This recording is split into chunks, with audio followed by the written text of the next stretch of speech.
नमस्कार दोस्तों, स्वागत है आप सभी का आपके अपने YouTube चैनल सिंपल मार्ग में। दोस्तों, अगर आप हमारे व्हाट्सएप ग्रुप को ज्वाइन करना चाहते हैं तो डिस्क्रिप्शन में उसका लिंक दिया है, वहां जाकर आप हमारे व्हाट्सएप ग्रुप को ज्वाइन कर सकते हैं। नर्मदे हर। दोस्तों, नर्मदा परिक्रमा की इस यात्रा का आज अपना 78वां दिन है। गुरुवार 22 मार्च 2018 रामघाट से हनुमान घाट, दूधी घाट, बीजापुरी रोड, बीजापुरी, टेढ़ीलालपुर, लालपुर, वसंतपुर, कंचनपुर, शिवाला घाट, खेत गांव। हम प्रातः 5:30 पर जागे और स्नान पूजा आदि सभी प्रातःकालीन कार्यों को पूर्ण कर सुबह 7 बजे सामान समेट आगे बढ़ने हेतु तैयार हुए। मैंने चाय प्रसाद पाया और हमारी कॉपियों पर सील और हस्ताक्षर ले आश्रम वासियों को नर्मदे हर कर हम दूधी घाट की दिशा में सुबह 7:10 पर आगे बढ़े। अब हम किनारे किनारे चल पा रहे हैं, इसका हमें बहुत ही आनंद है।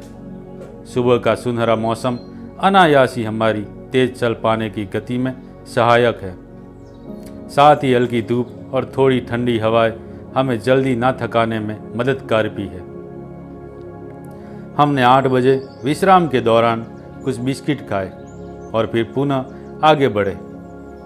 8:50 पर हम एक आश्रम में आ गए जिसे हम हनुमान घाट मान रहे हैं। यहाँ चल रही आरती में हम सम्मिलित हुए और फिर मैंने आश्रम के अन्य लोगों के साथ में चाय प्रसाद पाया।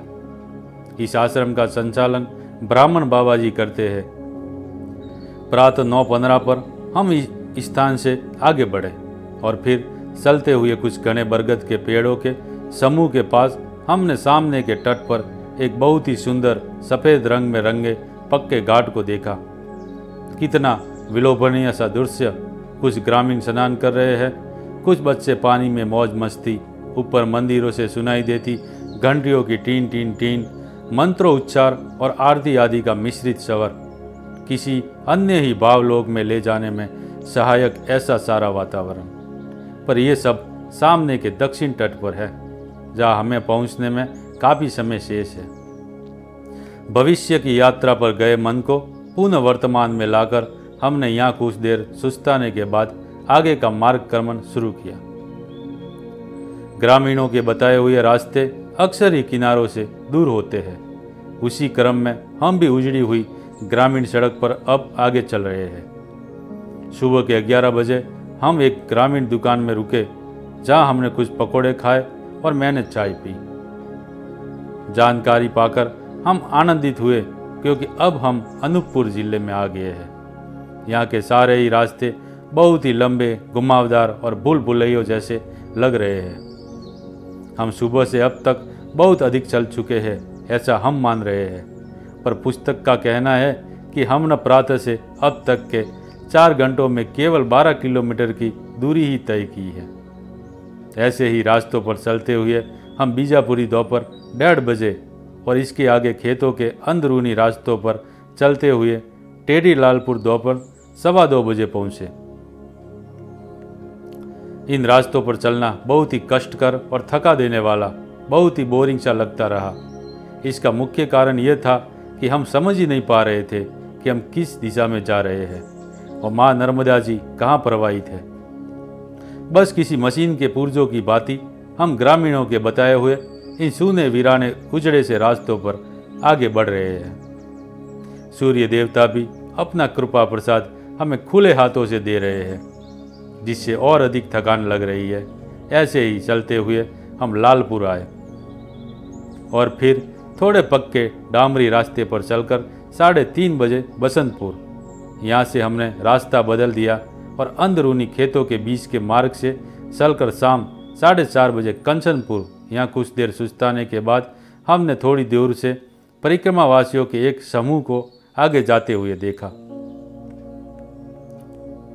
ये आज सुबह से पहले परिक्रमावासी है जिन्हें हमने देखा है। हम भी फुर्ती से उनका अनुसरण करते हुए उसी पगडंडी पर हो लिए और फिर मैया के तट पर आ गए। यह है शिवाला घाट।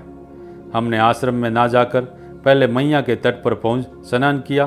शाम के 6 बज रहे हैं, पर हल्का उजाला अभी शेष है।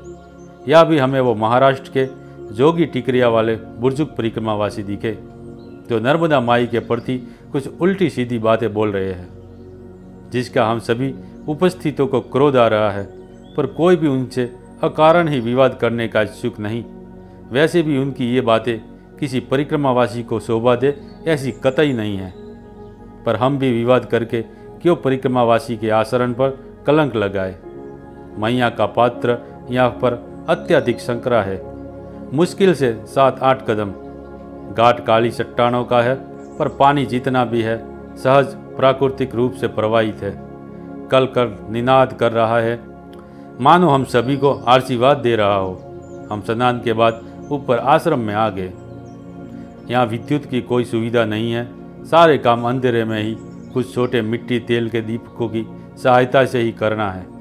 कुछ सन्यासियों का समूह पास की दूसरी कुटी में रुके हैं और हम 8-9 परिक्रमावासी एक अन्य कक्ष में। यहाँ पर आकर हमने संध्याकालीन आरती पूजा की। अंधेरे में दीपक के उजाले में आरती करना काफ़ी रोमांचकारी लग रहा था। आरती के बाद सभी रात्रि भोजन प्रसाद बनाने हेतु बातें कर रहे हैं, पर क्योंकि हमें चूल्हा जलाने में दिक्कत होती है, अतः हमने तय किया कि हम बिस्किट खाकर ही रात्रि रह जाएंगे और भोजन नहीं बनाएंगे। पर ये महाराष्ट्र के बुजुर्ग व्यक्ति चाहते हैं कि हम तीनों मिलकर भोजन बना लें। उनके कई बार के आग्रह को भी हमने मना ही किया, क्योंकि मैया के प्रति उनकी शाम को घाट पर की गई टिप्पणी से हम आहत हैं। आश्रम के एक सेवादार बाबा जी ने सभी से आग्रह किया कि हम सभी लोग मिलकर ही रात्रि का भोजन प्रसाद बना लें, जिसका उन अन्य ग्रस्तों के समूह ने स्वागत किया। अब वे ही हम सभी के लिए भोजन प्रसाद बनाएंगे। रात्रि करीब 8 पर उन्होंने हमें भोजन प्रसाद हेतु निमंत्रित किया। इसी दौरान विद्युत प्रवाह भी शुरू हो गया, तो सारा आश्रम जगमगा उठा। रात्रि के प्रसाद में हमने 8:30 पर गर्मा गर्म खिचड़ी, गुड़ और नींबू का अचार पाया। बर्तन आदि धोकर सारे कार्यों से निवृत्त हो हम हमारे आसनों पर आ गए। आज तकरीबन हमने 30 से 35 किलोमीटर की दूरी तय की है। अमरकंटक अब यहाँ से करीब 60 किलोमीटर दूर है, जहाँ हम अगले 2 दिनों में पहुँच जाएंगे ऐसी आशा है। उसी हिसाब से मेरे माता पिता, आई और बाबा शायद कल गृहनगर बालाकोट से अमरकंटक की यात्रा प्रारंभ करेंगे। इन्हीं सब विचारों में खोए हम रात्रि 10 बजे निद्राधीन हुए। अनेक कठिनाइयों और विविध अनुभवों को संजोए हमने अब की हमारी उत्तर तट की ये यात्रा मीठी तलाई से शिवाला घाट तक की पूर्ण कर ली, जो केवल मैया की कृपा से ही संभव हुआ। 70 फीट दूर बहती माँ का कल कर निनादित स्वर उनकी उपस्थिति महसूस करवा रहा है। साथ ही ये भी आश्वस्त कर रहा है कि जैसे अब तक की यात्रा व्यवस्थित हुई, आगे भी ऐसे ही हम बढ़ते रहेंगे। आहा, 2 दिन बाद अमरकंटक मैया के उत्तम स्थान पर होंगे। सोच कर ही ये कल्पना चेहरे पर मुस्कान ला रही है। इन्हीं सब विचारों में खोए अनायासी नींद लगी। नर्मदे हर।